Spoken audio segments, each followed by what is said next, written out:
चलिए ठीक है, शुरू करते हैं आज की क्लास जो है 15 जून 2026 के लिए। और आज दो इम्पोर्टेंट दिन हैं, दोनों ही याद रखने पड़ेंगे। World Elder abuse awareness day और आसियान डेंगू डे। तो डेंगू से क्वेश्चन वैसे भी एग्जाम में बहुत ज्यादा आते हैं, है ना। तो डेंगू डे याद रखना है। तो हमें आसियान के लिए, आसियान नेशंस में बहुत ज्यादा डेंगू, और जो अफ्रीकन नेशंस है जहाँ पे बारिश बहुत ज्यादा होती है वहां पर डेंगू बहुत ज्यादा फैलता है, तो इम्पोर्टेंट है। World Elder abuse awareness day UN designated है, और इस साल की थीम है इसकी beyond awareness, making Elder abuse prevention work. ठीक है, making Elder abuse prevention work. ठीक है। और सिर्फ फिजिकल ही नहीं, इमोशनल और फाइनेंशियल एब्यूज के भी एड्रेस करने की यहाँ पर बात करते हैं। और जो एल्डर बुजुर्ग लोगों को निग्लेक्ट कर दिया जाता है परिवारों में, उस परेशानी को भी एड्रेस करने की यहाँ पर बात करते हैं। ठीक है। तो यूएनजीए ने 2011 में इसको रिजोल्यूशन 66/127, रिजोल्यूशन याद रखने की जरूरत नहीं है, 2011 में इसको अडॉप्ट किया था, इतना याद रखेंगे। और इंडिया के अंदर भी maintenance and welfare of parents and senior citizen act 2007 में पास हुआ था, है ना। इंपॉर्टेंट है हमारे लिए। और आसियान डेंगू डे, ये भी इंपॉर्टेंट है, 2011 में ही इसको भी पहली बार ऑब्जर्व किया गया था। अब डेंगू से रिलेटेड एक बहुत ही इंपॉर्टेंट न्यूज है जो डायरेक्ट क्वेश्चन बन के आपके एग्जाम में आ सकती है। ओलेट एग्जाम्स के लिए बहुत ज्यादा इंपॉर्टेंट है। ओलेट एग्जाम्स यानी कि जितने भी क्लैट से अदर जितने भी एग्जाम्स हैं उनके लिए डायरेक्ट क्वेश्चन की तरह, और क्लैट के लिए भी इंपॉर्टेंट है ये टॉपिक। ठीक है, क्लैट में वैसे आ सकता है, और डिस्क्रिप्टिव टाइप क्वेश्चंस जैसे आते हैं। डिस्क्रिप्टिव मतलब कि होते तो वो एमसीक्यू ही है, लेकिन पहले पैसेज होता है, तो पैसेज के अंदर कहानी क्या चीज हुई, वो सारी चीजें आ सकती है। हुआ क्या है, इंडिया की जो डेंगू वैक्सीन है वो ब्राजील की डेंगू वैक्सीन के बिल्कुल सेम सेम बराबर जैसी है। ठीक है, सेम ही हम लोग मेथड यूज करते हैं, सेम टेक्नोलॉजी यूज करते हैं वैक्सीन बनाने के लिए। ठीक है। ब्राजील के अंदर क्या हुआ कि वो वैक्सीन लगी लोगों को, और 42 सीरियस एडवर्स इवेंट्स देखने के लिए मिले, यानी कि 42 लोगों की तबीयत वहां पर बहुत ज्यादा खराब हो गई, जिसके अंदर की 2 लोगों की डेथ भी हो गई।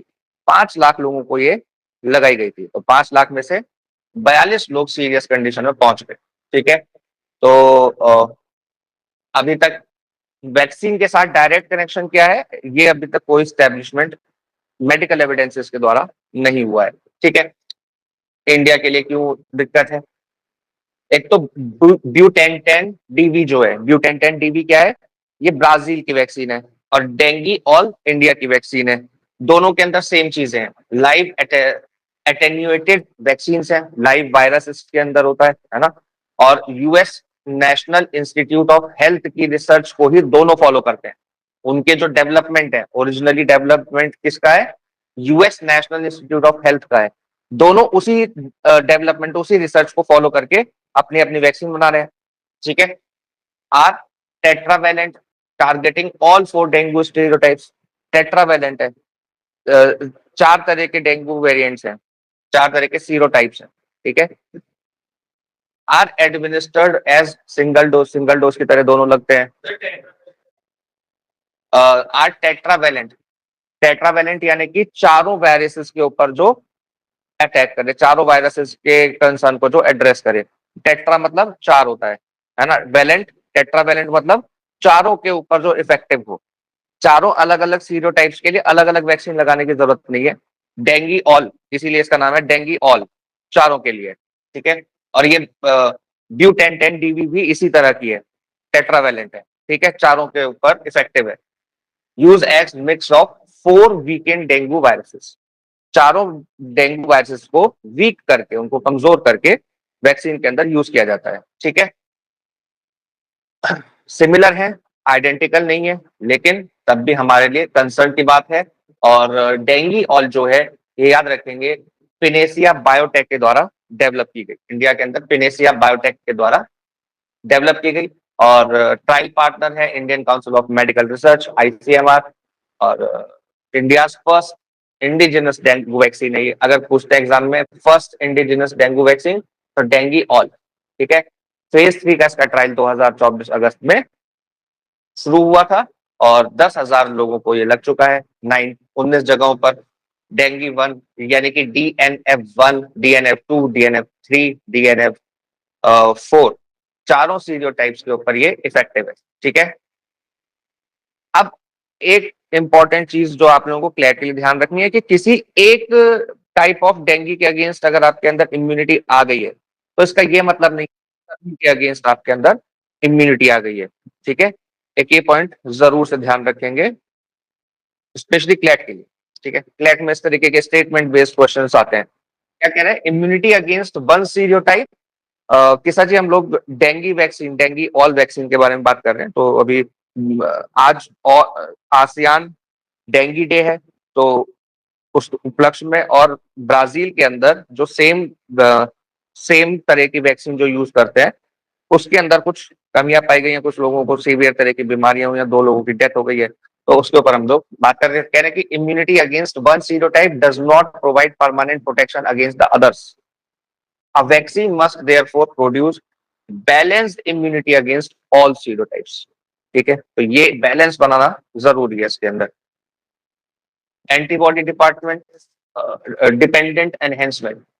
तो एंटीबॉडी के ऊपर डिपेंडेंसी कई बार बढ़ जाती है। कहना sometimes antibodies attach to a different dengue, किसी और डेंगू के लिए जो एंटीबॉडी डेवलप हुई, but fail to neutralise it, उसको न्यूट्रलाइज करने में फेल जाते हैं। इंस्टेड दे में हेल्प, मतलब एक तरह की, मतलब DENV के मान लो DENV1, उसके अगेंस्ट जो एंटीबॉडीज चाहिए वो मेरे शरीर में डेवलप हो गई। किसके अगेंस्ट हो गई?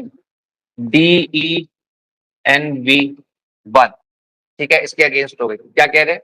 तो एक different serotype but fail to neutralise it, instead they may help the virus enter immune cells and multiply potentially causing severe dengue. तो वो कई बार नुकसानदायक हो सकती है अगर उसने पूरी तरीके से बीमारी को या डेंगू वायरस को एलिमिनेट नहीं किया, serotype but fail to neutralise it, अगर उसको न्यूट्रलाइज करने में फेल हो गए तो वो उल्टा इफेक्ट भी हमारे ऊपर डाल सकते हैं। The phenomenon is called antibody dependent enhancement.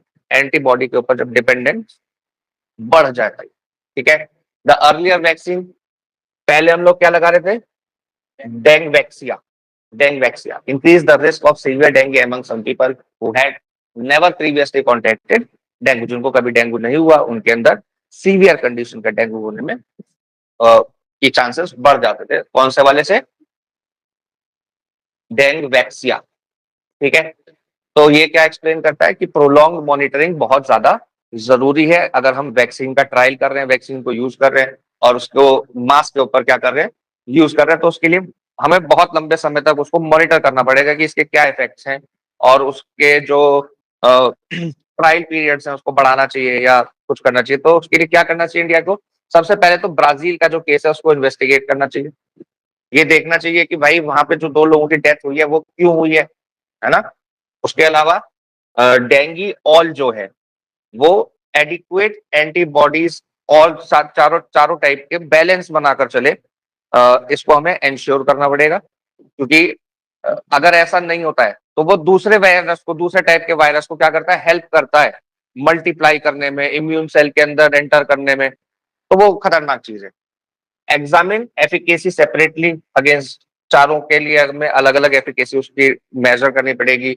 Monitor both previously infected and dengue naive patients, तो पहले जिनको इन्फेक्शन हो गया उनको अलग से। Establish a strong post approval pharmaco vigilance system. Pharmaco vigilance system मतलब कि जो फार्मा इंडस्ट्री है उसके अंदर जैसे हम लोग वैक्सीन लगा रहे हैं या कोई भी दवाई यूज कर रहे हैं तो उसके विजिलेंस का सिस्टम हमें एनहेंस करना पड़ेगा, स्टैब्लिश करना पड़ेगा ऐसा system.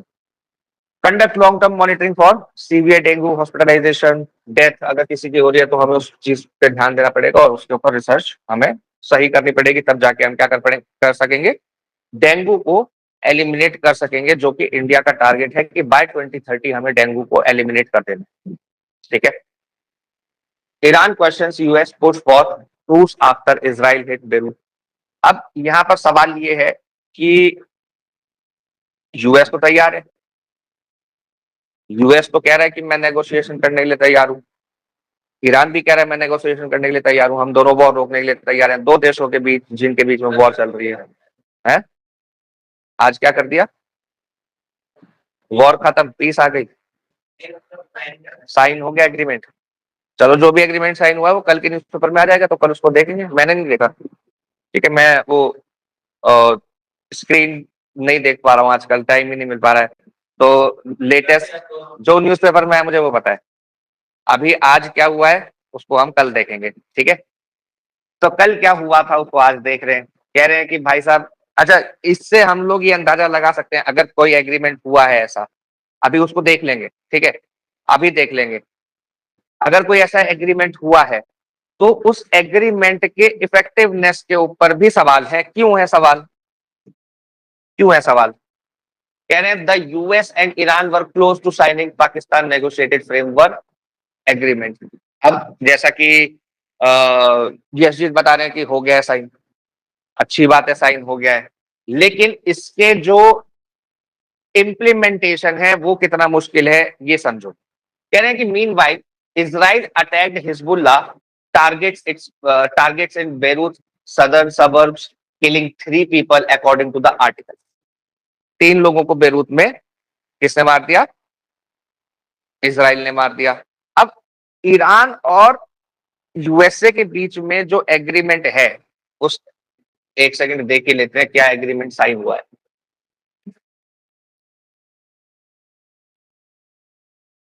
Agreement between USA and Iran.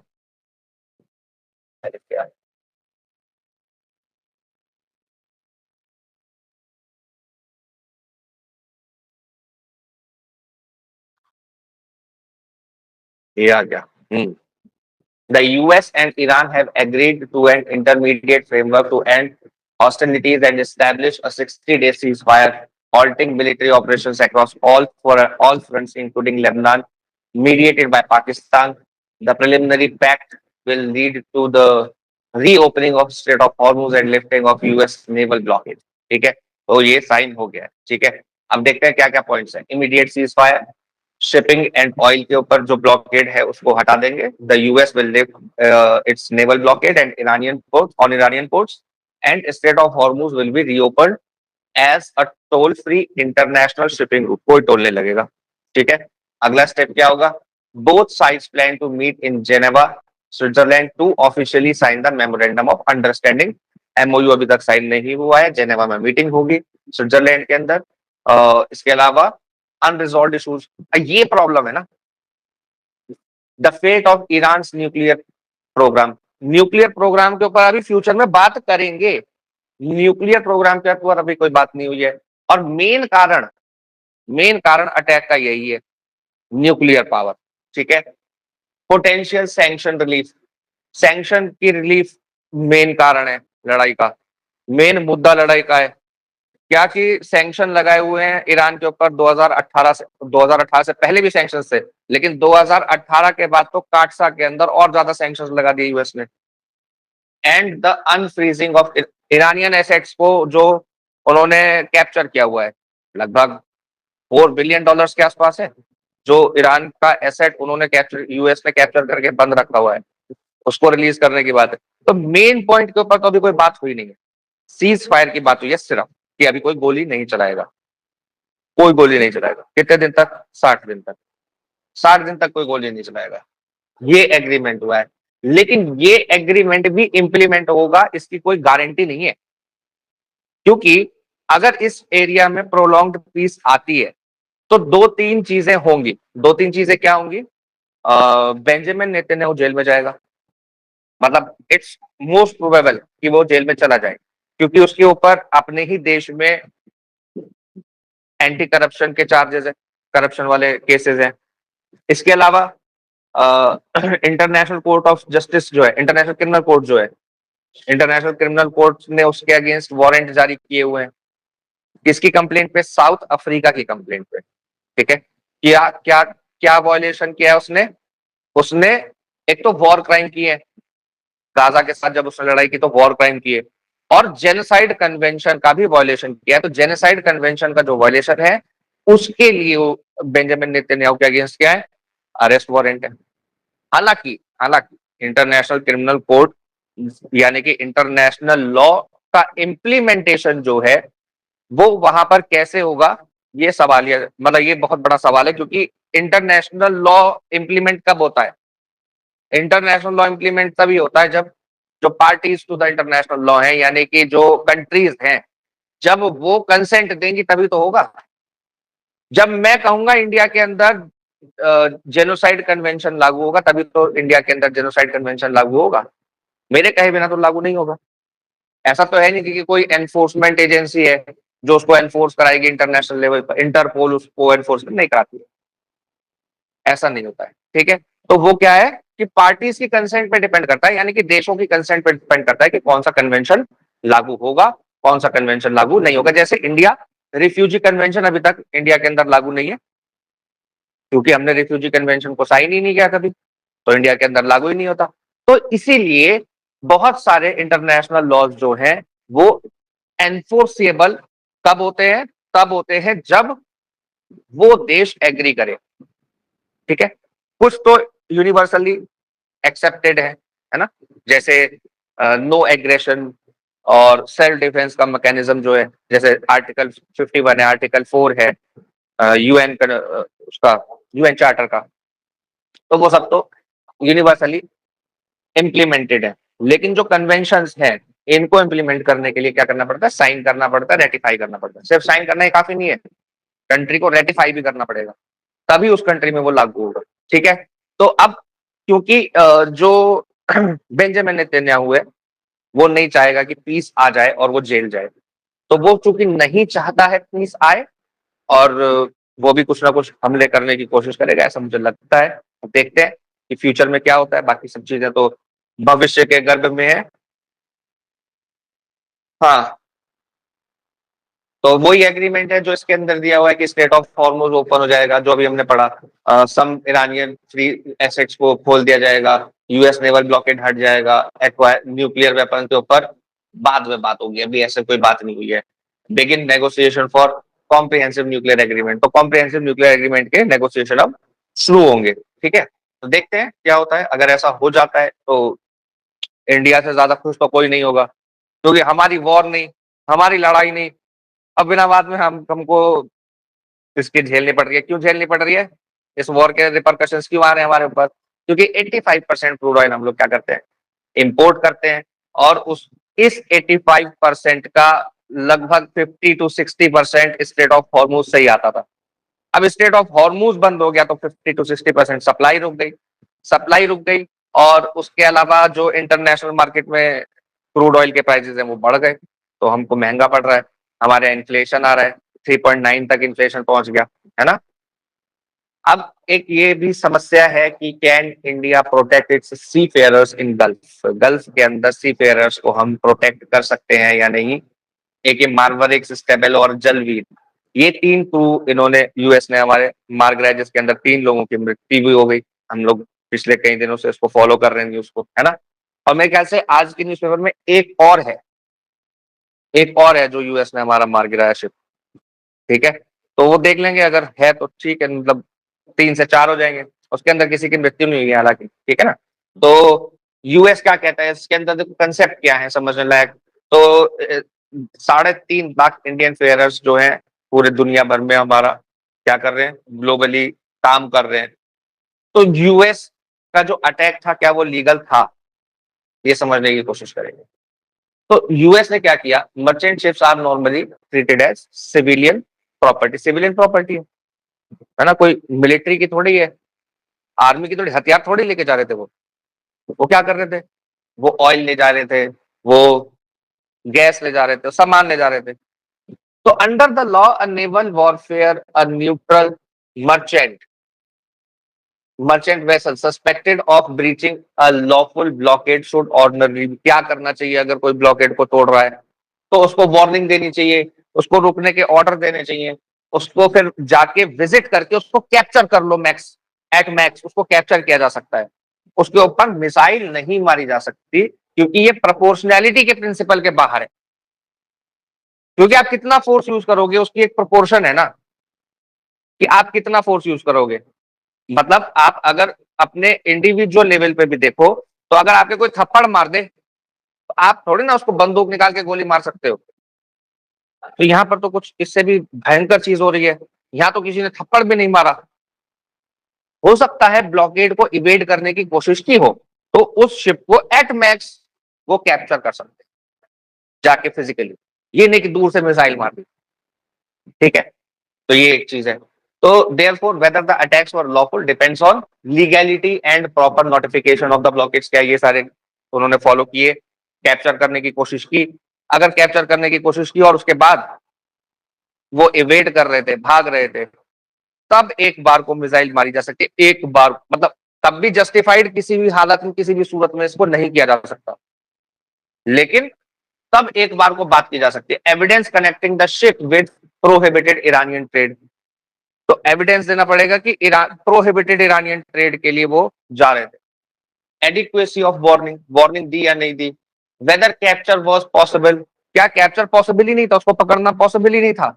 एक मिलिट्री शिप के लिए एक कमर्शियल शिप को पकड़ना पॉसिबल ही नहीं हो पा रहा है, वो मिसाइल मार देनी पड़ रही है। Proportionality of using missile against ship carrying civilian crew, क्या प्रोपोर्शनैलिटी है, किस प्रोपोर्शन में यूज किया उन्होंने अपना फोर्स। तो जब हम इंडिविजुअल लेवल पे अपने सेल्फ डिफेंस में प्रोपोर्शन देख रहे हैं कि अगर सामने वाला थप्पड़ मारेगा तो हम गोली नहीं मार देंगे, सेल्फ डिफेंस में केवल उतना ही फोर्स यूज करेंगे जितना कि उस अटैक को टालने के लिए पर्याप्त है, उस अटैक को न्यूट्रलाइज करने के लिए पर्याप्त है, सिर्फ उतना ही फोर्स यूज करेंगे। तो यहां पर इतना ज्यादा फोर्स क्यों यूज किया जा रहा है। Can the IMO protect seafarers, international maritime organisation जो है, क्या वो सी फेयरर्स को प्रोटेक्ट कर भी सकता है या नहीं। उनके पास कोई नेवी नहीं है, उनके पास कोई फिजिकल एस्पोर्ट नहीं है जो शिप को एक जगह से दूसरी जगह ले जा सके। उनके पास कोई स्टेट को पनिशमेंट करने का मैकेनिज्म नहीं है कि अगर किसी स्टेट ने उनके नियमों को तोड़ा तो क्या होगा।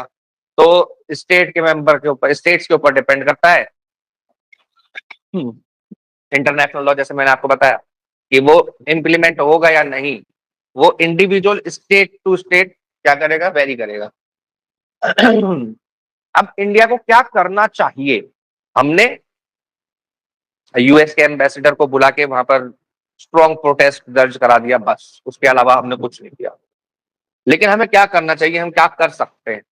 हम क्या कर सकते हैं, हम एक तो ऑपरेशन संकल्प जो हमने 2019 में शुरू किया था, इसको हम एक्सपेंड कर सकते हैं, है ना। क्योंकि नेवल प्रेजेंस, अगर हमारी भी नेवल प्रेजेंस अगर स्ट्रेट ऑफ हॉर्मुज में होगी, तब शायद यूएस की हिम्मत ना हो कि हमारे कॉमर्शियल वेसल्स के ऊपर वो हमला करे। ठीक है, तो ऑपरेशन संकल्प क्या है, ऑपरेशन संकल्प 2019 में शुरू हुआ था। वो भी इसीलिए शुरू हुआ था क्योंकि ईरान और यूएस के बीच में टेंशन बढ़ रहे थे, और हम लोग अपने सी फेयरर्स को सेफ पैसेज देने के लिए ये शुरू किया गया था। इसके अलावा जो अभी रिसेंट एक ऑपरेशन शुरू हुआ था, ऊर्जा सुरक्षा, ऑपरेशन ऊर्जा सुरक्षा के बारे में हमने कई बार बात की है ना। तो ऑपरेशन ऊर्जा सुरक्षा और संकल्प, इन दोनों को हमें एक्सपेंड करना चाहिए। Negotiate safe passage arrangement with US, Iran, Oman, gulf states, इनके साथ हम लोगों को बैठ के नेगोशिएशन करना चाहिए कि भाई हमारे शिप को जा रहे हैं तो हमारी तुमसे कोई लड़ाई नहीं है, ना हमारी ईरान से लड़ाई, ना हमने ईरान के खिलाफ कोई काम किया, ना हमने यूएस के खिलाफ कोई काम किया, हम तो न्यूट्रल है ना, तो हमारे शिप को जाने दो। इशू कंपलसरी रिस्क एडवाइजरी, जो इंडियन फेयरर्स जा रहे हैं, सी फेयरर्स जा रहे हैं, उनके लिए एडवाइजरी जारी करना। Prevent recruitment for sanctioned and, अच्छा ये जो सैंक्शनड और इनएडिक्वेट इंश्योर्ड वेसल्स है इनको नहीं जाने देना, ये जरूरी है। ठीक है, रिक्वायर एम्प्लॉयर्स टू डिस्क्लोज, अगर कोई सैंक्शन है तो जो एम्प्लॉयर है जिसका वो शिप है, वो हर एक रिस्क को डिस्क्लोज करे, उसके बाद ही उसको जाने दिया जाए। ठीक है, और इंश्योरेंस, कंपनसेशन, रिपैट्रिएशन, इन सबको हमें मैरीटाइम लेबर कन्वेंशन 2006 के तहत हम लोगों को इनको इम्प्लीमेंट करना चाहिए। क्या है, इंश्योरेंस को दिलवाना चाहिए लोगों को जो जिनका नुकसान हुआ है, कंपनसेशन दिलाना चाहिए, रिपैट्रिएशन यानी कि वापस जो शिप हमारे वहां पर डूब, उनको जो लोग हमारे वहां पर फंसे उनको वापस लाने की बात। सीक एंड इंटरनेशनल इन्वेस्टिगेशन, इसके अंदर होनी ही चाहिए। Emergency communication and tracking system Indian cruise के अंदर लगने चाहिए। ये चीजें हमको करनी चाहिए, सजेशन के तौर पे, अभी तक हमने इसमें से कुछ भी किया नहीं। ठीक है, मोदी जी फ्रांस घूम रहे हैं, और मैक्रोन के साथ फोटो खिंचाई है। क्या इंपॉर्टेंट है? मतलब मोदी जी के हम लोग हर एक फॉरेन विजिट के ऊपर बहुत ध्यान रखते हैं, तो ये भी इंपॉर्टेंट है हमारे लिए, क्योंकि फ्रांस हमारा बहुत ही अच्छा डिफेंस पार्टनर है। हम उससे सबमरीन्स खरीदते हैं, हम उससे रफाल खरीदते हैं, तो इंपॉर्टेंट पार्टनर तो है। इसके अलावा इंडो पैसिफिक रीजन में भी फ्रांस की अच्छी खासी प्रेजेंस है। एक आध आइलैंड वगैरह फ्रांस के हैं जिसके ऊपर उसकी नेवल प्रेजेंस है। तो इंडियन ओशन और पैसिफिक ओशन के अंदर जो नेट सिक्योरिटी है उसके लिए हमें फ्रांस के साथ अच्छी पार्टनरशिप बना के रखना जरूरी है। तो फ्रांस क्या है हमारे लिए एक अच्छा। इसके अलावा इंटरनेशनल सोलर अलायंस के अंदर भी हम दोनों ने ही शुरू किया था, इंडिया और फ्रांस ने शुरू किया था इंटरनेशनल सोलर अलायंस। तो इंडिया और फ्रांस की पार्टनरशिप और इंडिया और फ्रांस का रिलेशनशिप काफी अच्छा और गहरा है, तो उसको हम लोग और स्ट्रेंथन करेंगे। ठीक है, क्या कह रहे हैं प्राइम मिनिस्टर नरेंद्र मोदी? ठीक है, नाइस में मिले ये 14 जून को। Adoption of India France innovation road map 2030 क्या हुआ?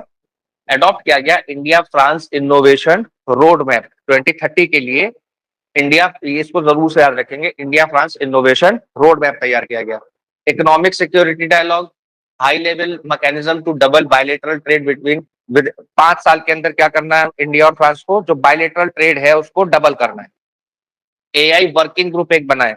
एआई वर्किंग ग्रुप बनाने की बात की है कि एआई वर्किंग ग्रुप एक बनाएंगे जिसके अंदर इंडिया और फ्रांस क्या करेंगे? पार्टनरशिप करेंगे। और कोऑर्डिनेशन किसके ऊपर? Critical mineral, space, nuclear energy और रेलवे के ऊपर कोऑर्डिनेशन को बढ़ाएंगे। Bharat innovates 2026, very important. Bharat innovates 2026 क्या हुआ है? जॉइंट इनॉग्रेशन हुआ है इसका। भारत इनोवेट्स 2026 बहुत ज्यादा इंपॉर्टेंट है एग्जाम पॉइंट ऑफ व्यू से, यही पूछा जाएगा। कहां हुआ है? नाइस में हुआ है, फ्रांस के अंदर, 14 जून, मोदी जी की विजिट। ठीक है। इकोनॉमिक सिक्योरिटी के अंदर हमने क्या क्या बात की? इकोनॉमिक सिक्योरिटी के हमने देखो, क्रिटिकल मिनरल्स इस समय बहुत ज्यादा इंपॉर्टेंट हैं किसी भी देश की इकोनॉमिक सिक्योरिटी को लेके। और इकोनॉमिक सिक्योरिटी से ही नेशनल सिक्योरिटी बनती है, और नेशनल सिक्योरिटी से ही हमारी ऑटोनॉमी बनती है, स्ट्रेटेजिक ऑटोनॉमी मेंटेन होती है। कैसे? ये सारी चीजें इंटरकनेक्टेड है। कैसे? अगर क्रिटिकल मिनरल्स के लिए हम डिपेंडेंट हो जाएंगे, जो कि हैं, अगर डिपेंडेंट ही रहेंगे चाइना के ऊपर, तो आने वाले समय में जब क्रिटिकल मिनरल्स का यूज इनएविटेबल हो जाएगा, वो है ना, पहले आप लोगों को अमेजोन पे ऑर्डर करने की आदत लगाई जाती है और फिर वो इनएविटेबल हो जाता है, फिर आप दुकान पे नहीं जा पाओगे। एक बार आदत पड़ गई अमेजोन से ऑर्डर करके सामान मंगाने की, फिर आप दुकान पे नहीं जा पाओगे सामान लेने। वो आदत, वो आप, मतलब वो साइकोलॉजिकली आपको बैरियर है कि आपको घर पे सामान मिल जा रहा है। ठीक है, फिर आपके लिए आपसे वो एक्स्ट्रा चार्ज भी कर रहा है, डिलीवरी चार्जेस, ये charges, handling charges, packaging charges. आप कह रहे हो ठीक है यार, वहां जाऊंगा, गाड़ी लगाऊंगा, भीड़ में जाऊंगा, पार्किंग का पैसा दूंगा, पेट्रोल का, तो वो ठीक है, जस्टिफाइड है कि हाँ इतना दे देता हूँ, उसको दे देता हूँ, उसका भी तो खर्चा, चलो चलेगा काम। ठीक है। तो चाइना जब सब लोग डिपेंडेंट हो जाएंगे तो चाइना क्या करेगा? जियो पॉलिटिकल लेवरेज लेगा उस चीज की, है ना, और हमारी स्ट्रेटेजिक ऑटोनॉमी पे खतरा बनेगा। तो इसके लिए हमको critical minerals, energy supply, semiconductors, technology, data, strategic infrastructure, trade route, supply chains, इन सब के ऊपर डाइवर्सिफिकेशन की जरूरत है। ठीक है, चाहे वो एनर्जी सप्लाईज हो। ठीक है, एनर्जी सप्लाईज यानी कि क्रूड ऑयल हो गया, गैस हो गया, उसके लिए भी हम मिडिल ईस्ट के ऊपर या किसी एक पर्टिकुलर देश के ऊपर, वेनेजुएला हो, चाहे रशिया हो, चाहे यूएसए हो, किसी भी एक देश के ऊपर बहुत ज्यादा डिपेंडेंट नहीं रह सकते। ठीक है, क्योंकि हमारी स्ट्रेटेजिक ऑटोनॉमी जुड़ी हुई है इससे, नेशनल सिक्योरिटी जुड़ी हुई है इससे। ठीक। सेमीकंडक्टर्स, ऐसे स्पेस टेक्नोलॉजी जो है, टेक्नोलॉजी और डेटा बहुत इंपॉर्टेंट है। डेटा मतलब एक कोट है कि data is the fuel of next century. तो फ्यूल है ये नेक्स्ट सेंचुरी का डेटा। अभी राहुल गांधी ने भी कुछ दिन पहले कहा था कि data is the most important asset, और डेटा को हमें डेटा सिक्योरिटी के लिए काम करना चाहिए। हालांकि वो पॉलिटिकल बयानों के ऊपर हम लोग नहीं जाते हैं, लेकिन ये सच है कि data is the fuel of the next century, क्योंकि डेटा के ऊपर ही मशीन लर्निंग बेस्ड है। और मशीन लर्निंग नहीं होगी तो हमारी मशीन स्मार्ट नहीं हो सकती, और जब तक मशीन से स्मार्ट नहीं होंगी हम लोग टेक्नोलॉजी में एडवांस्ड हो गए ऐसा नहीं कह सकते। और सिर्फ टेक्नोलॉजी आप लोग छोटे लेवल पे मत समझो कि आपका फोन अपग्रेड हो जाएगा बहुत ज्यादा, या रिमोट की जगह आप चुटकी से ये पंखा चलाने लगोगे। अभी तक रिमोट से चला रहे हो या बटन से चला रहे हो, स्विचेस से चला रहे हो, फिर चुटकी से चलाने लगोगे, जेस्चर से चलाने लगोगे। ये सारी चीजें सिर्फ यहीं तक नहीं है। डिफेंस इक्विपमेंट्स जो है, मिसाइल्स जो है, एयर डिफेंस सिस्टम्स जो है, उसके अंदर भी एआई इंटीग्रेशन शुरू हो चुका है। अभी इंडिया के अंदर भी एआई इंटीग्रेटेड S-400 डिलीवर किया ना रशिया ने। तो एआई इंटीग्रेशन जब शुरू हो गया है डिफेंस के अंदर भी, तो इसमें हमें बहुत तेजी से और देशों के साथ पार्टनर करके टेक्नोलॉजी और क्रिटिकल मिनरल्स इन सब के ऊपर एक इकोसिस्टम बनाना पड़ेगा। नहीं तो फिर जो हम डिफेंस के मामले में तीसरे चौथे पांचवें नंबर पे आते हैं, बहुत पीछे रह जाएंगे। ठीक है, अभी इकोनॉमी के मामले में तो पिछड़ ही रहे हैं।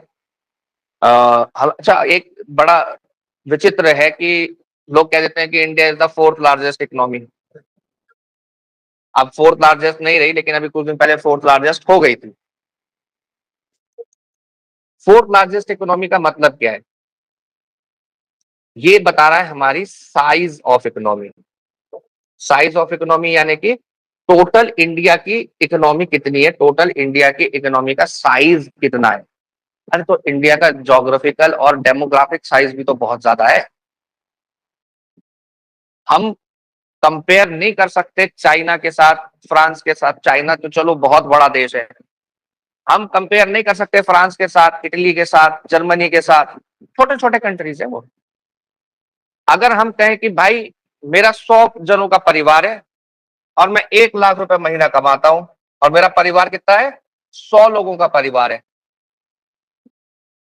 और वहीं पर एक लड़का है जो 1 लाख रुपए कमाता है और 2 ही लोग हैं, पति पत्नी, तो वहां तो 50,000 रुपए प्रति व्यक्ति पड़ रहा है। और यहाँ पे 100 रुपए, 100 रुपए या 1000 रुपए जितने भी पड़ रहा है, 1000 रुपए, है ना, 1000 रुपए प्रति व्यक्ति पड़ रहा है। तो प्रति व्यक्ति हम लोग कितना कमा रहे हैं, वो मेन चीज है। इकोनॉमी का साइज हमेशा भ्रामक होता है, जीडीपी का साइज हमेशा भ्रामक होता है। GDP per capita, income per capita कितनी चल रही है वो देखना जरूरी है। ठीक है, तो उसमें इंडिया बहुत ज्यादा पीछे है। ठीक है, पूछो ही मत। The new dialogue reflects the principle economic dependence can become national security vulnerability. यही मैंने आप लोगों को अभी बताया, यही हमने डिस्कस किया। ठीक है, इनोवेशन रोड मैप 2030, एक इसके ऊपर हमने बात की है। Artificial intelligence, quantum computing, semiconductors, biotechnology और हेल्थ केयर, और clean energy, green hydrogen, advanced manufacturing, defence and space technology, research, education, startups, इन सब के ऊपर हमने बात की है। एआई के ऊपर हमने कई बार बात कर रखी है। क्वांटम, सेमीकंडक्टर्स आप जानते हैं, और क्लीन एनर्जी, ग्रीन हाइड्रोजन आप सबको पता है कि ग्रीन हाइड्रोजन कैसे बनती है। एडवांस्ड मैन्युफैक्चरिंग, मैन्युफैक्चरिंग में एडवांसमेंट, डिफेंस के अंदर एडवांसमेंट, इन सब के ऊपर। एक ये भारत इनोवेट्स 2026 सबसे ज्यादा इंपॉर्टेंट पॉइंट, इसको जरूर से याद रखना है, भूल नहीं जाना इसको। ठीक है, मेडन एडिशन है इंडिया का। ठीक है, 120 इंडियन डीप टेक इनोवेशंस को हमने शोकेस किया इसके अंदर, जो कि इंक्लूड करते हैं 22 इंस्टीट्यूट, 350 इन्वेंटर्स, 350 इन्वेंटर्स, जिन्होंने क्या किया है, 120 इंडिया डीप टेक इनोवेशंस को शोकेस किया है। किसके अंदर, भारत इनोवेट्स 2026। 2 दिन का ये प्रोग्राम था, 14 से 16 जून 2026। ठीक है, covered 13 critical technology sectors, promoted investment, research and startup collaboration. तो इससे कोलैबोरेशन, स्टार्टअप, इन्वेस्टमेंट इंडिया के अंदर आएगा, और 13 क्रिटिकल टेक्नोलॉजी सेक्टर्स के अंदर इन्होंने बात की। मेजर आउटकम्स क्या रहे, ट्रेड के ऊपर बात हुई, है ना, डबल करना है ट्रेड 5 साल में।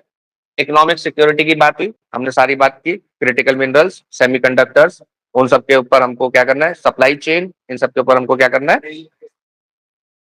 रेलवेज के अंदर कोऑपरेशन, हाई स्पीड रेलवे का डेवलपमेंट की बात है इंडिया के अंदर, तो उसके लिए टेक्नोलॉजी कहाँ से आई, फ्रांस से, उसकी बात हुई है। Critical minerals, AI, space, ISRO और सीएनईएस क्या करेंगे, ये अब माइक्रो ग्रेविटी और ह्यूमन स्पेस लिफ्ट के ऊपर मिल के काम करेंगे। ह्यूमन स्पेस लिफ्ट यानी कि ह्यूमन को स्पेस में पहुंचाना, माइक्रो ग्रेविटी में कैसे काम करना है, जैसे जो एलईओ है यानी कि लो लो अर्थ ऑर्बिट जो है, वहां पे माइक्रो ग्रेविटी होती है, वहां जीरो ग्रेविटी नहीं होती है, माइक्रो ग्रेविटी होती है। ठीक है, जहां पे ये इंटरनेशनल स्पेस स्टेशन जिस ऑर्बिट में ट्रेवल करता है और हम गगनयान को वहां पर ले जाना चाहते हैं, ह्यूमन स्पेस लिफ्ट करना चाहते हैं, तो गगनयान के अंदर भी ये हेल्प करेगा टेक्नोलॉजी जब आएगी। Aviation skilling centre at NSTI Kanpur, तो स्किलिंग सेंटर है national skilling national skilling institute करके कुछ है, एक बार देख लेना, एनएसटीआई का फुल फॉर्म कानपुर में है। तो उसके अंदर एविएशन के लिए बात की कि एविएशन की स्किल सेंटर वहां पर बनाएंगे। रेलवे के अंदर हाई स्पीड रेल की बात की है। डिजिटल पेमेंट यानी कि हम फ्रांस को यूपीआई प्रोवाइड करेंगे, ठीक है, क्योंकि इंडिया का इंफ्रास्ट्रक्चर डिजिटल पेमेंट के मामले में बहुत स्ट्रॉन्ग है। स्टार्टअप्स के लिए बात की है ना, उसके अलावा हेल्थ के अंदर हेल्थ केयर के अंदर कोऑपरेशन बढ़ाएंगे। अब देखो इंपॉर्टेंट क्या है, हम लोगों ने एक शांति एक्ट पढ़ा था, आप लोगों को याद होगा, है ना। शांति एक्ट क्या है, शांति एक्ट है sustainable harnessing and advancement of nuclear energy for transforming India act 2025। ठीक है, ये क्या करता है, मॉडर्नाइज करने की बात करता है न्यूक्लियर एनर्जी फ्रेमवर्क को। हमने क्या बात की थी तब, याद आ रहा है आपको क्या बात की थी, कि इसमें प्राइवेटाइजेशन आएगा, यानी कि प्राइवेटाइजेशन के लिए हमने न्यूक्लियर स्पेस को ओपन कर दिया। अभी तक केवल और केवल सरकार ही, गवर्नमेंट ही न्यूक्लियर पावर प्लांट्स को चलाती थी। शांति एक्ट के आने के बाद हमने क्या किया है, हमने प्राइवेट सेक्टर के लिए, प्राइवेट सेक्टर पार्टिसिपेशन के लिए ओपन किया है शांति एक्ट में। शांति एक्ट तो है ही न्यूक्लियर पावर के लिए, सोलर की तो इसमें बात ही नहीं है। सोलर की बात इसमें यह है कि अच्छा, मैंने हम लोगों ने इस तरीके से बात की होगी सोलर पैनल्स की इसके अंदर, कि जैसे सोलर पावर जो है, अगर हमको ग्रीन ट्रांजिशन करना है, नेट जीरो की तरफ बढ़ना है, तो हमको रिन्यूएबल एनर्जी की तरफ बढ़ना पड़ेगा, नॉन फॉसिल फ्यूल की तरफ बढ़ना पड़ेगा, है ना। तो ये कहा था मैंने कि सोलर और विंड एनर्जी जो है वो फुलफिल नहीं कर सकती इंडिया की नीड्स को, तो हमको न्यूक्लियर एनर्जी की तरफ बढ़ना मजबूरी है, बढ़ना ही पड़ेगा अगर हमको एनर्जी सिक्योरिटी चाहिए, अगर हमको स्ट्रेटेजिक ऑटोनॉमी मेंटेन करके रखनी है, तो न्यूक्लियर पावर डेवलप करना बहुत जरूरी है, ये कहा था मैंने। ठीक है, तो इंडिया का टारगेट क्या है हमारा, 2047 तक 100 गीगावाट्स का क्या करेंगे हम, न्यूक्लियर पावर प्लांट से इसको बनाएंगे, 100 गीगावाट एनर्जी बनाएंगे। ठीक है, facilitate cooperation on small modular reactors and advance modular reactors, SMRs के बारे में हमने बात की, छोटे रिएक्टर्स होते हैं 500 मेगावाट तक के, और एडवांस मॉड्यूलर रिएक्टर्स भी हम लोग इसके अंदर भी क्या करेंगे, पार्टिसिपेट करेंगे, पार्टनरशिप करेंगे दोनों कंट्रीज, है ना। और जब हमने ये एक्ट लागू किया तो हमने क्या चीज ओपन करी, एक सप्लायर ग्रुप का हमने वो किया कि सप्लायर जो होगा उसके कोई लाइबिलिटी नहीं होगी अगर कोई एक्सीडेंट होता है।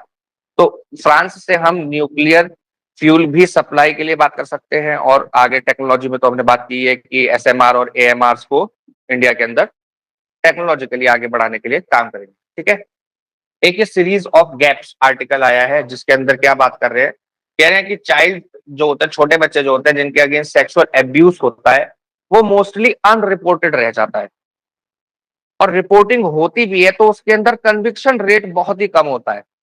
क्यों होता है, मेजर गैप्स क्या है, more than 90% accused are known to the child. ज्यादातर 90% केसेस में क्या होता है, जिस बच्चे के साथ सेक्सुअल एब्यूज हुआ है उसी का कोई रिश्तेदार कर रहा होता है उसका सेक्सुअल एब्यूज, किसी का मामा, चाचा, ताऊ, इस तरीके से। ठीक है, तो फोकस ज्यादातर किसके ऊपर रहता है, इवन सोसाइटी का, माँ बाप का, और बाकी लोगों का जो विजिलेंस रहता है, जो वेलफेयर के लिए सोच रहे हैं बच्चे के, उनका जो विजिलेंस है वो भी किसके ऊपर है, स्ट्रेंजर के ऊपर, नौकर जो आ रहा है उसके ऊपर, ड्राइवर जो आ रहा है उसके ऊपर, जो बाहर से बाहरी व्यक्ति जो आ रहा है घर में, उसके ऊपर ज्यादा फोकस है कि उससे हमारे बच्चों को सुरक्षित रखना है। लेकिन अपने घर के लोगों से सुरक्षित रखना है ऐसा मन में कभी आता भी नहीं है। लेकिन 90% केसेस में हम क्या देखते हैं कि सेक्सुअल एब्यूज छोटे बच्चों का वही कर रहे हैं उनके रिश्तेदार, ठीक है। और सबसे ज्यादा इसके अंदर वल्नरेबल कौन है? Migrant workers. माइग्रेंट वर्कर्स क्यों है? माइग्रेंट वर्कर सबसे ज्यादा वल्नरेबल इसलिए है क्योंकि माइग्रेंट वर्कर अपना घर, अपना समाज छोड़ के माइग्रेट करके आया है।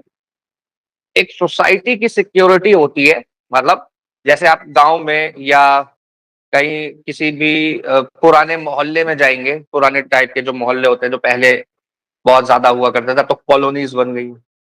तो मोहल्ला और कॉलोनी में अंतर होता है।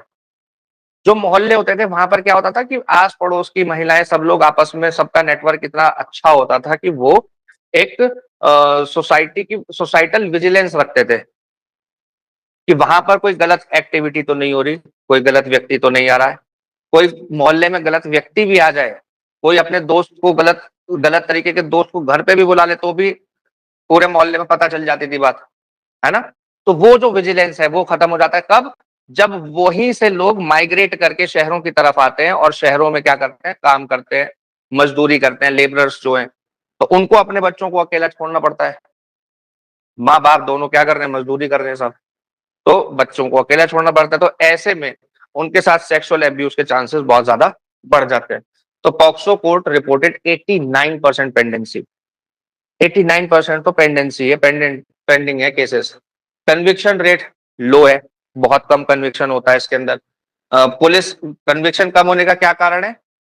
कन्विक्शन कम होने का एक ये भी कारण है कि जो जिसने सेक्सुअल एब्यूज किया है वो रिश्तेदार है और पनिशमेंट बहुत ज्यादा है।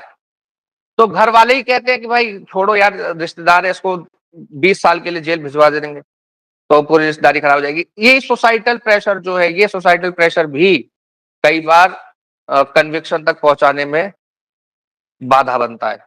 तो लोग पहले ही केस से विड्रॉ कर लेते हैं। विड्रॉ हालांकि नहीं कर सकते, लेकिन उसके लिए अलग तरीके कोर्ट में बनाए हुए हैं, ठीक है। तो आप लोग सीख जाओगे धीरे धीरे। ठीक है। हार्शर, देखो मैंने बताया ना, हार्शर पनिशमेंट अलोन में reduce reporting when the offender is a relative. इतनी हार्श पनिशमेंट है कि भाई ऑफेंस कर भी दिया तो उसके अगेंस्ट नहीं कर रहे हैं complaint. Survivor often face secondary victimisation from police. भाई पुलिस है, मीडिया है, हॉस्पिटल के अंदर एडमिनिस्ट्रेशन है, जो उसकी मेडिकल जांच हो रही है, पुलिस किस तरीके से सवाल पूछ रही है, वो पूरा कोर्ट का सिस्टम जिस तरीके से डिफेंस एडवोकेट उससे सवाल पूछता है, वो अपने आप में दूसरी बार it's like a second rape with her, ठीक है। तो ये क्या है? सेकेंडरी विक्टिमाइजेशन है एक तरीके से। India lacks in sufficient research on recidivism and whether harsher punishment actually deter offences. तो हम लोग रिसिडिविज्म यानी कि हम लोग रिहैबिलिटेशन ऑफ ऑफेंडर्स और उनको साइकोलॉजिकली और सोसाइटल उनको एजुकेट करने की जगह हम लोग हार्शर पनिशमेंट की तरफ सोचते हैं कि हार्शर पनिशमेंट देंगे तो ज्यादा ये डेटरेंस क्रिएट करेगी। डेटरेंस यानी कि डेटरेंस बोलते हैं उसको कि ऐसी पनिशमेंट दे दो कि समाज में फिर लोग करने से पहले 10 बार सोचे। इतनी इतनी कड़ी पनिशमेंट दो, जैसे फांसी की सजा दे दो। तो क्या वो चीज लोगों को रोक पा रही है ऑफेंस करने से?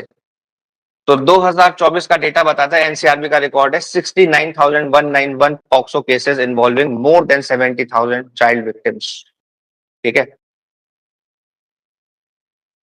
क्या हो सकता है?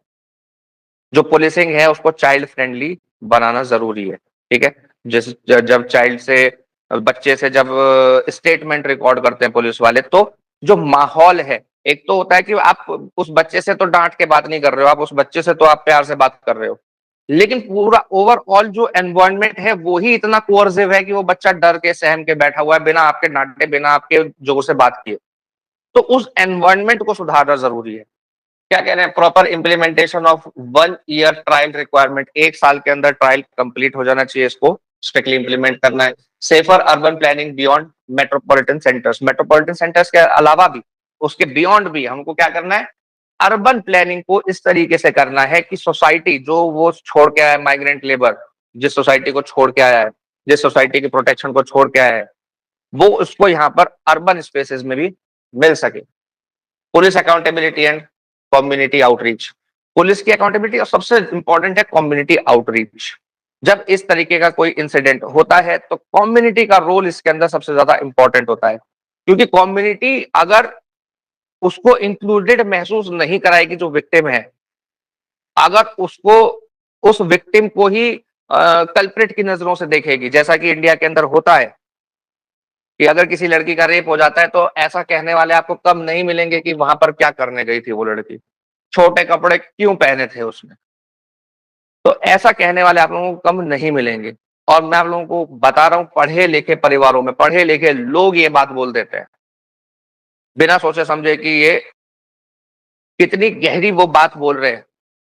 और वो ये बोल देते हैं कि उसने शायद कपड़े ऐसे पहने होंगे, या वो रात को क्लब में क्यों गई थी। तो रात में क्लब में गई थी तो उसका मतलब ये थोड़ी है कि आप उसका रेप कर दोगे, है ना। तो सेफर अर्बन प्लानिंग की जरूरत है, सर्वाइवर काउंसलिंग की जरूरत है, जो सर्वाइवर है उसके काउंसलिंग, ताकि वो रिहेबिलिटेट सिर्फ उसको थोड़ी करना है, रिहेबिलिटेट केवल एक्यूज्ड को थोड़ी करना है, रिहेबिलिटेट विक्टिम को भी तो करना है, उसके साथ भी तो ट्रॉमा है। तो उसके साथ जब तक सोसाइटी काम नहीं करेगी मिलके, जब तक उसकी काउंसलिंग प्रॉपर नहीं होगी, तब तक वो चीज नहीं आ सकती। वो चीज हमारे इंडिया में है ही नहीं, कोई मैकेनिज्म है ही नहीं उस चीज का। Police accountability and community outreach very important. Evidence based policy instead of relying only on harsher penalties. तो एविडेंस बेस्ड हम लोगों को यहाँ पर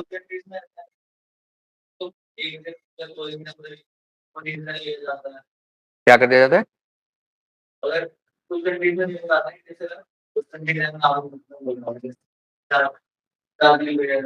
ये रेट में आता है तो एक दो दिन के अंदर होता है डिसीजन ले रहे हैं 2 दिन के अंदर, ऐसा मैंने तो कभी नहीं सुना। मतलब हो सकता है, मैंने नहीं सुना, देख लेंगे इसके ऊपर बाकी कंट्रीज के क्या रूल्स हैं। लेकिन इतना फास्ट होगा मुझे नहीं लगता कि 1-2 दिन के अंदर ही रेप के केस में कहीं कन्विक्शन हो रहा है। थोड़ा सा मुश्किल है। और अगर कन्विक्शन हो रहा है 1-2 दिन के अंदर, तो उस कन्विक्शन के ऊपर भी सवाल उठाया जा सकता है कि क्या वो प्रॉपर है या नहीं, क्या जो उसके अंदर पनिशमेंट मिल रही है वो प्रॉपर ड्यू प्रोसेस से होके मिल रही है या नहीं मिल रही है। तो किसी की भी आजादी अगर हमको लेनी है तो उससे पहले ड्यू प्रोसेस को फॉलो करना जरूरी है। और ड्यू प्रोसेस क्या है कि हमको सीआरपीसी जो पहले थी और अब बीएनएसएस जो है उसके रूल्स को फॉलो करना है, उसके प्रोसीजर को फॉलो करना है कि पहले एफआईआर होगी, इन्वेस्टिगेशन होगी, ट्रायल होगा, चार्जेस फ्रेम होंगे, फिर ट्रायल होगा, ट्रायल के बाद फिर ट्रायल के अंदर एविडेंसेस आएंगे, क्रॉस एग्जामिनेशन होगा, फाइनल आर्गुमेंट होगा, जजमेंट आएगा। उसकी अपील की भी उसके अंदर प्रावधान है कि अपील कर सकते हैं, first appeal, second appeal, supreme court तक अपील कर सकते हैं अगर हार्शर पनिशमेंट मिली हुई है तो। ठीक है। एक ये है the hidden history of Thai Bharat connection.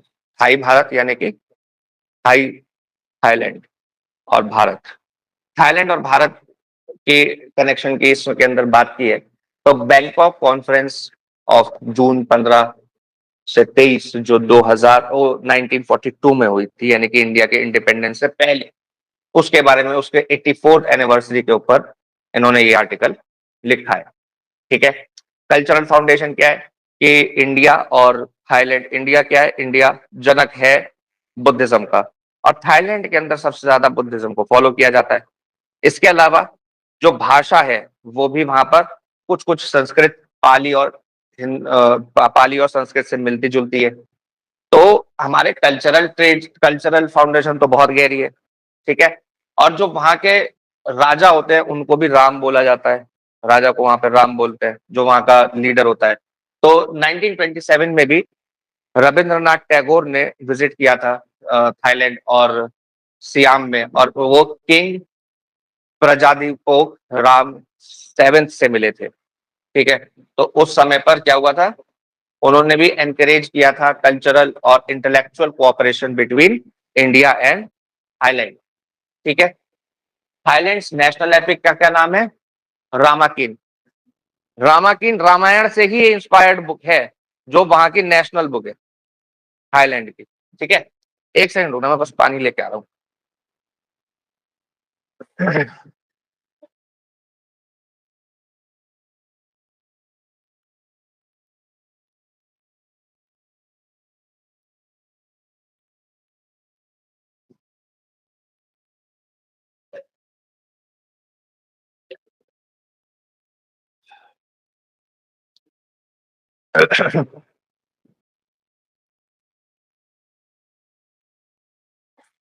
तो ये कह रहे हैं कि Bharat Thai Thai Bharat cultural lodge जो है वो स्टैब्लिश हुआ था बैंकॉक के अंदर 1940 में। किसने ये लॉन्च किया था? स्वामी सत्यानंद पुरी, जिनका ओरिजिनल नाम है प्रफुल्ल कुमार सेन।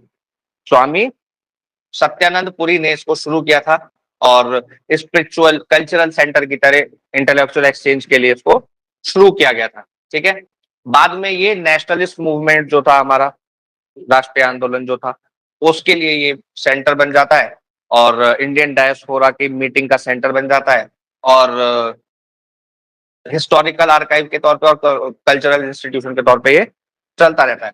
ठीक है, तो कल्चरल फ्रीडम से cultural to freedom struggle, from cultural to freedom struggle, केवल कल्चरल ही नहीं था ये जो कनेक्शन था, ये फ्रीडम स्ट्रगल के अंदर भी बहुत ज्यादा क्या था, हेल्पफुल था हमारे लिए। कैसे? In December 1940 the Indian tricolour was raised at lodge, provoking British opposition. British को अपोज करते हुए क्या किया था यहाँ पर, अपना तिरंगा 1940 के अंदर फहराया था। कहां पर? थाई भारत कल्चरल लॉज में, थाई भारत कल्चरल लॉज के अंदर। ठीक है, 1941 के अंदर क्या हुआ? Indian nationalist formed Indian national council in Bangkok. Indian national council भी कहां पर बनी? बैंकॉक में बनी, यहीं पर Thai Bharat, Thai Bharat cultural lodge के अंदर। ठीक है, और इसके प्रेसिडेंट बने, इंडियन नेशनल काउंसिल के प्रेसिडेंट बने स्वामी सत्यानंद पुरी और देवेंद्र नाथ दास, नहीं, स्वामी सत्यानंद पुरी प्रेसिडेंट बने इसके थाई भारत कल्चरल लॉज के, और देवेंद्र नाथ इसके सेक्रेटरी बने, और इंडियन इंडिपेंडेंस लीग यहाँ पर शुरू होती है। और बैंकॉक कॉन्फ्रेंस 1942 की जो है उसके अंदर 100 से ज्यादा लोगों ने पार्टिसिपेट किया। और किन किन कंट्रीज से आए लोग? थाईलैंड, बर्मा यानी कि म्यांमार जो है आज, मलया, मलया और मालदीव्स और Singapore, Indo China, other south east Asian countries. तो बहुत सारे जगहों से लोग आए, इवन जापान से भी लोग आए, और इंडियन इंडिपेंडेंस लीग को रिकॉग्नाइज किया, जिसमें कि रास बिहारी घोष को इसका लीडर अपॉइंट किया गया, रास बिहारी बोस। ठीक है, और 34 पॉइंट रेजोल्यूशन इसके अंदर एडॉप्ट किया गया, और यहीं पर फ्रेमवर्क बना किसका? इंडियन नेशनल आर्मी का, जिसको बाद में लीड किया सुभाष चंद्र बोस ने। ठीक है, तो the conference began on 15 June 1942, although the major resolutions were formally adopted near its conclusion on 23 June. ठीक है, और INA should be led by Indians, not controlled by Japan। इसके अंदर क्या बात हुई कि जापान कंट्रोल नहीं करेगा इंडियन नेशनल आर्मी को, इंडियन लोग ही इसको कंट्रोल करेंगे। Formation of INA, captain Mohan Singh, जिसके क्या बने, पहले began organising the first INA from Indian prisoners of war captured after Japan victory in Malaya and Singapore. जब जापान ने मलाया और सिंगापुर के ऊपर, इनके अगेंस्ट था ना, वेस्ट के अगेंस्ट कौन लड़ रहा था उस टाइम? जापान लड़ रहा था। 1942 की बात है, यानी कि न्यूक्लियर अटैक से पहले की बात है, जो जापान के अंदर नागासाकी हिरोशिमा में न्यूक्लियर अटैक हुआ, उससे पहले की बात है। उससे पहले जापान सेकेंड वर्ल्ड वॉर के अंदर सबसे बड़ी पावर्स में से एक था। तो जापान के साथ मिलके जो सुभाष चंद्र बोस थे, उन्होंने क्या किया था? जापान के साथ मिलके इंडियन नेशनल आर्मी का फॉर्मेशन किया था, उसको एक्सपेंड किया था। कैप्टन मोहन सिंह, इन्होंने सबसे पहले शुरू किया था, है ना। बाद में बैंकॉक कॉन्फ्रेंस के अंदर क्या होता? Bangkok conference supplied its political legitimacy and connected it with Indian Independence League. Rash Behari Bose initially led the overall movement, Rash Behari Bose ने सबसे पहले शुरू किया, फिर सुभाष चंद्र बोस 1943 में आते हैं और इसको लीड करते हैं। ठीक है, तो जापान का इंपॉर्टेंस भी इसके अंदर है, और इस कॉन्फ्रेंस का इंपॉर्टेंस ऐसे है कि एक सुपर पावर के साथ एलाइड होने से इसने हमको रोक लिया। क्योंकि अगर जापान का डोमिनेंस बहुत ज्यादा रहता तो हम लोग एक सुपर पावर के साथ एलाइड हो जाते ना, तो एक सुपर पावर के साथ एलाइड नहीं होने दिया। रोल ऑफ नेताजी क्या रहा? The INA was recognised and expanded under Subhash Chandra Bose. The provisional government of Azad Hind was established in October 1943. The Rani of Jhansi regiment was formed. Delhi Chalo आंदोलन उन्होंने शुरू किया। ठीक है, तो इंडियन डायस्पोरा से आर्म्ड रिबेलियन की तरह ये इवॉल्व हुआ। ठीक है, थाईलैंड क्यों इंपॉर्टेंट है? Why Thailand was important? तो मैंने आप लोगों को बताया कि रिफ्यूज इंडियन इंडियन रिवॉल्यूशनरीज के लिए रिफ्यूज था, वो भाग के कहा जाते थे, थाईलैंड जाते थे। Organisation and communication network network की तरह काम करता था ये। Access to Indian diaspora, access था, strategic link between Burma, Malaya, Singapore के बीच में, मतलब एक तरीके से इंटरनेशनल मीटिंग पॉइंट बन गया था थाईलैंड उस टाइम पे। ठीक है, political and cultural space for anti colonial mobilisation, तो सेंटर बन गया था एंटी कॉलोनियल मोबिलाइजेशन के लिए। ठीक है, तो इसको आर्टिकल को पढ़ लेना, हिस्टोरिकली इंपॉर्टेंट है, बहुत ज्यादा वैसे इंपॉर्टेंट नहीं है। ठीक है, एक ये है the 7 point IQ opportunity for Indian children. इसके बारे में हम लोग कई बार बात कर चुके हैं, बहुत ज्यादा इंपॉर्टेंट टॉपिक है। क्या कह रहे हैं इसके अंदर कि जो आंगनवाड़ी है, जो आंगनवाड़ी के अंदर न्यूट्रिशन प्रोवाइड कराया जाता है, यहाँ पर उससे बियॉन्ड बात कर रहे हैं। क्या कह रहे हैं देखो, सेंट्रल आर्गुमेंट क्या है, anganwadi should not focus only on preventing hunger and stunting. केवल स्टंटिंग, हंगर, इसी को टारगेट नहीं करना है। क्या करना है, they must combine nutrition, health care, responsive parenting, play based learning, emotional security, यानी कि physical plus mental health development, दोनों के ऊपर फोकस किया जा सकता है। और मैं आपको सही बता रहा हूं कि अगर इस स्कीम को सही से इम्प्लीमेंट किया जाए, आंगनवाड़ी वर्कर्स को प्रॉपर सैलरी दी जाए, तो ये इंडिया को ट्रांसफॉर्म कर सकता है। क्योंकि जब देश का भविष्य ही माल न्यूट्रिशन होगा, तो देश का भविष्य भी माल न्यूट्रिशन होगा। यानी कि देश का भविष्य कौन है, बच्चे ही माल न्यूट्रिशन होंगे तो देश का भविष्य कैसा होगा, माल न्यूट्रिशन ही होगा। देश का भविष्य अगर हमें मजबूत बनाना है, तो हमें आज जो बच्चे हैं उन्हें क्या करना पड़ेगा, उन्हें न्यूट्रिशन, सही न्यूट्रिशन प्रोवाइड कराना पड़ेगा। और इंडिया के अंदर दोनों तरह की समस्याएं हैं, माल न्यूट्रिशन के साथ साथ ओवर न्यूट्रिशन की भी समस्या है, ओबेसिटी की भी समस्या है, चाइल्ड स्टंटिंग, वेस्टिंग, दोनों तरह की समस्याएं हैं। तो उस पर हमें हर तरीके से ध्यान देने की जरूरत है।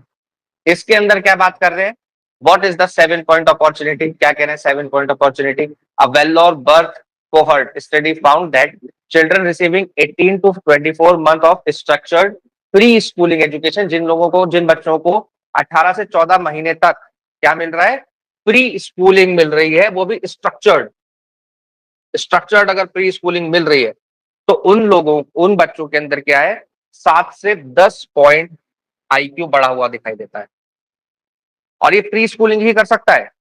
आप चाहो कि 12th करने के बाद या ग्रेजुएशन करने के बाद अपना IQ बढ़ा लो, बहुत मुश्किल है, बहुत मेहनत करनी पड़ेगी। जो बचपन में खेल में कैसे हो जाता है, प्ले बेस्ड लर्निंग करके, इमोशनल सिक्योरिटी अगर उस बच्चे को मिल रही है, रिस्पॉन्सिव पेरेंटिंग अगर उस बच्चे को मिल रही है, तो जो जितना जितना IQ उसका बढ़ेगा, वो ग्रेजुएशन के बाद या 12th के बाद या बड़ा होके वो नहीं कर सकता। ठीक है, तो children without regular pre schooling exposure तो उनसे ज्यादा है। ठीक है ना, however this is observational association, not a guarantee that every child's IQ will rise, सबका बढ़ेगा ऐसी कोई गारंटी नहीं है। हर एक चाइल्ड का रिस्पॉन्स करने का सिस्टम अलग होता है, तो कई बार उसको स्पेशल अटेंशन की जरूरत होती है, अलग तरह के स्कूल की जरूरत होती है, अलग तरह की टीचिंग की जरूरत होती है, तो उस सब चीजों पर अगर ध्यान देंगे तो वो हो सकता है। ठीक है, अर्ली ईयर क्रिटिकल्स क्यों है, क्रिटिकल क्यों है, the first 1000 days from conception to age 2, जब कंसीव हुआ तब से लेके 2 साल की उम्र तक, are crucial for brain development, brain development के सबसे क्रूशियल समय वही होता है। ठीक है, मिलियंस ऑफ न्यूरॉन्स कनेक्शंस बनते हैं, मूवमेंट, लैंग्वेज, मेमोरी सब डेवलप होती है इसी 2 साल की उम्र तक। लैंग्वेज यानी कि बोलना शुरू कर देता है बच्चा 1 साल की उम्र में, 2 साल की उम्र में चलना शुरू कर देता है, मूवमेंट सारे उसके आ जाते हैं, मोटर नर्व्स उसके काम करने शुरू कर देते हैं, तो न्यूरल कनेक्शंस बन रहे होते हैं पूरी बॉडी के अंदर। तो वो समय बहुत ज्यादा क्रूशियल होता है उसके ब्रेन के डेवलपमेंट के लिए भी। ठीक है, तो damage from mall nutrition, toxic exposure अगर उसको हो रहा है, माल न्यूट्रिशन है, निग्लेक्टेड है, इनसफिशियंट इमोशनल स्टिमुलेशन है, तो ये क्या कर सकता है, लॉन्ग टर्म कॉन्सिक्वेंसेस दे सकता है उस बच्चे को। लॉन्ग टर्म में जो बच्चे, कई बार आप लोगों के साथ भी ऐसे लोग होंगे, आप लोगों ने समाज के अंदर ऐसे लोग देखे होंगे जो कई बार मेंटली थोड़ा सा, वैसे तो सब कुछ ठीक है, मैं उनको ये नहीं कह रहा कि वो मेंटली चैलेंज्ड है या कुछ इस तरीके से, लेकिन वो मेंटली थोड़ा-सा, वो सोशली थोड़ा-सा ऑकवर्ड बिहेव करते हैं। तो वो जो सोशल ऑकवर्डनेस आती है ना, वो आती है इनसफिशिएंट स्टिमुलेशन से, ठीक है? जब हम बच्चे को सफिशिएंट स्टिमुलेशन, उसको इमोशनल, उसकी जो नीड्स है, उसकी इमोशनल नीड्स को फुलफिल नहीं करेंगे अगर, तो उसके अंदर ये कमी आएगी, ठीक है? न्यूट्रिशन अलोन इज इनसफिशिएंट कह रहे हैं कि न्यूट्रिशन, केवल न्यूट्रिशन दे देना ही सफिशिएंट नहीं है। क्या करना है? अ चाइल्ड में receive adequate food but still experience poor development. उसको हो सकता है न्यूट्रिशन पूरा मिल रहा हो, लेकिन उसका डेवलपमेंट अच्छा हो जाएगा, सिर्फ न्यूट्रिशन देके कोई गारंटी नहीं है। कैसे? रिपीटेड इन्फेक्शंस के द्वारा, इंटेस्टाइनल इन्फ्लेमेशन के द्वारा, पुअर सैनिटेशन, उसको वॉशरूम की एक्सेस नहीं है, वो हाथ नहीं धो रहे हैं, अगर उनको नहीं सिखाया जा रहा है ना? तो लेड और अदर टॉक्सिक एक्सपोजर्स, लेड यानी कंटामिनेटेड वाटर के कंजम्पशन से, या और कोई टॉक्सिक्स है, जैसे आजकल ना ग्राउंड वाटर के अंदर आर्सेनिक मिलने लगा है ना? तो उसके एक्सपोजर से, lack of conversation and play, बच्चे से कोई बात करने वाला नहीं है, कोई उसके साथ खेलने वाला नहीं है, तो इमोशनली वो नेग्लेक्टेड महसूस करने लगता है। Emotional neglect, excessive screen exposure, आजकल माँ बाप क्या कर रहे हैं? मोबाइल दे दे रहे हैं, ठीक है? अच्छा तू रो रहा है, तेरे को नहीं समझ में आ रहा, क्या करे, ले तू मोबाइल पे वीडियो देख। तो ये सबसे ज्यादा खतरनाक है, और उसमें भी सबसे ज्यादा खतरनाक आप लोगों के लिए भी ये खतरनाक, रील देखना। रील देखना कितने? 30 सेकेंड, 1 मिनट मैक्सिमम। ये जो 1 मिनट से 30 सेकेंड, 30 सेकेंड से 1 मिनट की जो वीडियोस है ना, ये सबसे ज्यादा खतरनाक है। क्यों है खतरनाक? क्योंकि ये आपको आदत डाल दे रही है कि 1 मिनट के अंदर हमको क्या मिल जाए? हमको डोपामीन मिल जाए। हमारे दिमाग को डोपामीन चाहिए। हमारा दिमाग सिर्फ एक चीज ढूंढता है जीवन भर, डोपामीन। हमको डोपामीन मिल जाए किसी भी तरीके से। कैसे मिल जाए? रील देख के मिल जाए 30 सेकेंड की। उसके अंदर हम क्या कंटेंट देख रहे हैं, उसका क्या वैल्यू एडिशन हो रहा है हमारे हमारे लाइफ के अंदर, उसको हम नहीं देख रहे। हम क्या देख रहे हैं? 1 मिनट की वीडियो। इससे एक और चीज हो रही है साइकोलॉजिकल लेवल पे, अटेंशन स्पैन हमारा कम हो जा रहा है। अब हमको पढ़ाई में भी 30 सेकेंड में सब समझना है, 1 मिनट के अंदर समझ में नहीं आ रहा है, तो वो टॉपिक बहुत ही मुश्किल है, बहुत ही खराब है। ऐसा साइकोलॉजिकली आप लोग हो सकता है कि नहीं, आप लोग तो बचपन से रील देखते आ रहे हो ना?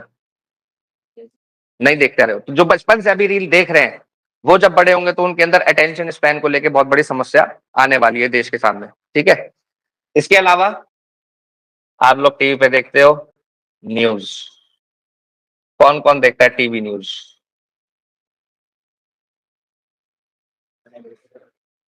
अनुष्का, अनुष्का तो चले गई। आदित्य, टीवी न्यूज देखते हो क्या? नहीं। चलो ये अच्छा है कि किसा जी, आप तो नहीं देखते होंगे, है ना?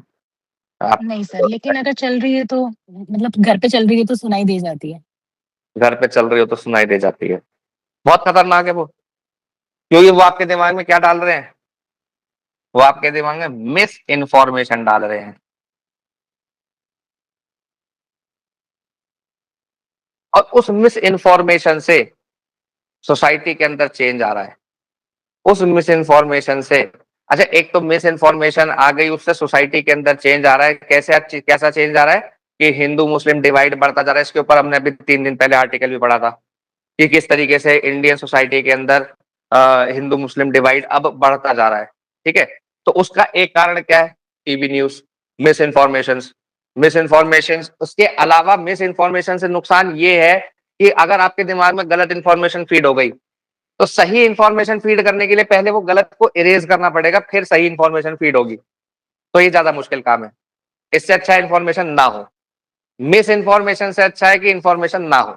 No information is better than misinformation. तो टीवी न्यूज, अभी टीवी न्यूज को लेके बहुत बड़ी कंट्रोवर्सी भी चल रही है हमारे देश के अंदर। अंजना ओम कश्यप एक टीवी एंकर है, जिन्होंने कुछ बोल दिया किसी टीचर के बारे में, और मैं देखता भी नहीं इन लोगों को, टीवी न्यूज को। मुझे नहीं पता चला कि टीवी के अंदर ऐसा कुछ किसी ने कुछ बोल दिया है, मुझे बिल्कुल नहीं पता चला, ठीक है? और खैर कंट्रोवर्सी हुई, जो भी कंट्रोवर्सी हुई, जो भी उन्होंने एक दूसरे के ऊपर बोला, ठीक है, जो भी उन्होंने अभद्र भाषाओं का इस्तेमाल किया, दोनों ही पक्षों ने, तो दोनों ही पक्ष उसके अंदर गलत है। वो कोर्ट तय करेगा कि कौन सही है कौन गलत है, हम कौन है तय करने वाले, ठीक है। और मुझे उसके ऊपर कुछ बोलना भी नहीं है कि उसने क्या बोला, कि क्या बोला था, कुछ ऐसे दो कौड़ी का किसी को बोल दिया था, किसी टीचर को, बोलने दो, उनके बोलने से होता क्या है, उनको तो देखना भी नहीं चाहिए भाई साहब, उनको तो टीवी न्यूज को तो देखना ही खतरनाक है। मैं नहीं कह रहा कि किसी एक को देखो और दूसरे को मत देखो, मैं कह रहा हूँ टीवी न्यूज ही खतरनाक है, आप इस समय हमारे देश के अंदर टॉक्सिक है, ठीक है, तो मत देखो। अगर हम इसके अंदर बात करें, न्यूट्रिशन की बात करें, वापस आते हैं इस पे अपने आर्टिकल पे, जमैका से एविडेंसेस अगर हम लें तो क्या कह रहे हैं कि research involve student stunted children found that nutritional supplementation improve physical health. Nutritional supplement से फिजिकल हेल्थ तो इम्प्रूव होगी, है ना। Regular psychological stimulation through talking, playing, representative interaction produced stronger cognitive gains. जो कॉग्निटिव स्किल्स हैं, जो हमारी thinking skills हैं, वो भी डेवलप होती हैं। कैसे? जब छोटे बच्चे से हम लोग उस छोटे बच्चे की डेवलप होंगी, उस छोटे बच्चे से हम लोग बात करेंगे, उसके साथ खेलेंगे, ठीक है, और रिस्पॉन्सिव रिएक्शन इंटरेक्शन करेंगे उसके साथ, उसका रिस्पॉन्स लेंगे। वो भले ही बोल नहीं पा रहा है, वो इशारों से बता रहा है, ए करके बोल रहा है, लेकिन अगर हम उसको ऐसे रिस्पॉन्सिव उसके साथ रिएक्शंस करेंगे ना, तो वो धीरे धीरे वो तेजी से डेवलप करेगा, धीरे धीरे तेजी से डेवलप करेगा। बेनिफिट्स ऑफ अर्ली स्टिमुलेशन क्या होंगे कि continued into adulthood, including improve cognition, mental health and earning. Earning में भी ये हेल्प करेगा, पैसा कमाने में भी। वो भी बच्चे ज्यादा पैसा कमा पाएंगे जो जिनका आईक्यू अच्छा होगा, है ना। जिसका आईक्यू अच्छा होगा वो ज्यादा पैसा कमाएगा, वो क्योंकि मार्केट के अंदर अपने आप को ज्यादा प्रेजेंटेबल रख सकता है, ज्यादा अपने आप को क्या रख सकता है, मार्केट के साथ बढ़ती जरूरतों के साथ अपने आप को अपडेट रख सकता है, जिसका आईक्यू हाई होगा, है ना। तो हमेशा के लिए जरूरी है। रोल ऑफ आंगन, 14 लाख आंगनवाड़ी है इंडिया के अंदर, 14 लाख आंगनवाड़ी सेंटर्स है, जिसके अंदर 7.5 करोड़ बच्चे 6 साल से नीचे के एनरोल्ड हैं, ठीक है। क्या मिलता है उनको? सप्लीमेंट्री न्यूट्रिशन मिलता है, ग्रोथ मॉनिटरिंग होती है उनकी, इम्यूनाइजेशन सपोर्ट मिलता है, हेल्थ रेफरल्स मिलते हैं, प्री स्कूल एजुकेशन मिलती है, काउंसलिंग और होम विजिट्स उनको मिलते हैं, ठीक है। ये उनको मिलता है, ये आंगनवाड़ी प्रोवाइड करता है, ठीक है। तो इंपॉर्टेंट गवर्नमेंट इनिशिएटिव्स क्या है इसके अंदर? पोषण भी पढ़ाई भी, पोषण भी पढ़ाई भी, क्योंकि प्री स्कूलिंग भी करा रहे हैं, न्यूट्रिशन भी दे रहे हैं। Aims to transform anganwadi into centre providing both nutrition and quality early education.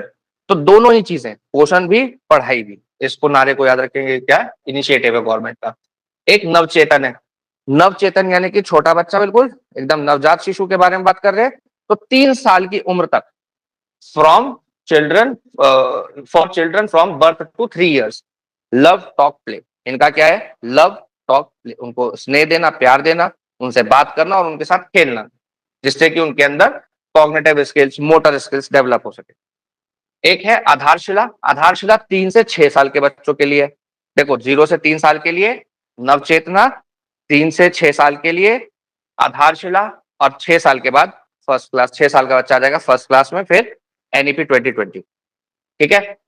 तो national curriculum for children aged 3 to 6, इसका क्या है? ये प्रमोट करता है प्ले, स्टोरीज। अब 3 साल का हो गया बच्चा तो स्टोरीज सुनेगा, स्टोरीज बनाएगा अपने दिमाग में, कुक करेगा स्टोरीज, तो उसको प्रमोट करना। सॉन्ग्स, मूवमेंट, पीयर लर्निंग, अपने पीयर को समझना कि लोगों के साथ कैसे बैठना है, कैसे बात करनी है, ये सारी चीजें। तो covers physical, cognitive, linguistic, social, emotional development, सब तरह का होलिस्टिक डेवलपमेंट उस बच्चे का हो रहा है। कैसे? फिजिकल, उसको जब प्ले मिल रहा है, गेम्स मिल रहा है, तो फिजिकल डेवलपमेंट हो रहा है। कॉग्निटिव, जब वो लोगों से बात कर रहा है तो कॉग्निटिव डेवलपमेंट हो रहा है उसका। लिंग्विस्टिक, भाषा उसकी डेवलप हो रही है, जब अलग अलग लोगों से बात कर रहा है, अलग अलग लोगों से बात करके वो देख रहा है कि सब लोग किस किस तरीके से शब्द बोल रहे हैं। सोशल एंड इमोशनल डेवलपमेंट उसका हो रहा है, जब वो सोसाइटी के बीच में बैठ रहा है, सोसाइटी के बीच में स्कूल जा रहा है, तो सोशल डेवलपमेंट वहीं से शुरू होता है ना। एक है पोषण पखवाड़ा 2026। पोषण पखवाड़ा 2026 क्या कहता है? Maximising brain development in the first 6 years of life. Theme है इस साल की, याद रखना, बहुत ज्यादा इंपॉर्टेंट है, ठीक है किसा जी, आपके लिए तो बहुत ज्यादा इंपॉर्टेंट है। पोषण पखवाड़ा 2026 का क्या थीम है? Maximising brain development in the first 6 years of life, ठीक है। फोकस एरिया क्या है? maternal and child nutrition, early stimulation 0 to 3 years, play-based education 3 to 6 years, reducing children's screen exposure को कम करना, greater parental and community participation. Parental और community का भी participation हो उसके बच्चे के डेवलपमेंट में, ठीक है. Wider benefits क्या होंगे? Quality child health care, child care can allow mothers to work और स्टडी. अगर मदर काम करना चाहती है, पढ़ना चाहती है, तो कम्युनिटी बेस्ड अगर उसकी अपब्रिंगिंग है तो उसमें भी उसकी मदर को भी टाइम मिल सकता है. Generate employment for trained child care workers, उनके लिए एम्प्लॉयमेंट जनरेट करेगा. जो ट्रेन्ड चाइल्ड केयर वर्कर्स हैं उनको एम्प्लॉयमेंट मिलेगा. स्कूल रेडी रहेंगे बच्चे, जब 6 साल के होंगे तो वो स्कूल में जाने के लिए, फर्स्ट क्लास अटेंड करने के लिए एकदम रेडी रहेंगे. Reduce integrational poverty, intergenerational poverty. तो अगर एजुकेशन उसको मिलेगी, जो पॉवर्टी बिलो पॉवर्टी लाइन जी रहा है जो बच्चा, उसको एजुकेशन मिलेगी तो वो पॉवर्टी को, बीपीएल की लाइन को तोड़ के ऊपर आएगा और इंटरजेनरेशनल पॉवर्टी जो उसकी चली आ रही थी उसको वो समाप्त कर सकता है. ठीक है. Strengthen India's future human capital. तो इंडिया का भी फ्यूचर इसी पे डिपेंड करता है. A child need more than calories to flourish. ये लाइन आप लोग मेंस के एग्जाम्स में इस्तेमाल कर सकते हैं, कैसा जी, स्पेशली आप, है ना. A child needs more than calories to flourish. India's Anganwadis must become genuine early development centers where nutritious meals are accompanied by conversation, affection, stories, movement, and play. Portion builds the body, stimulation builds the mind. India's children need both. India के बच्चों को दोनों की जरूरत है. ठीक है. तो आज की क्लास हमारी यहीं तक है, समाप्त होती है. किसी का कोई डाउट हो तो पूछ सकते हैं.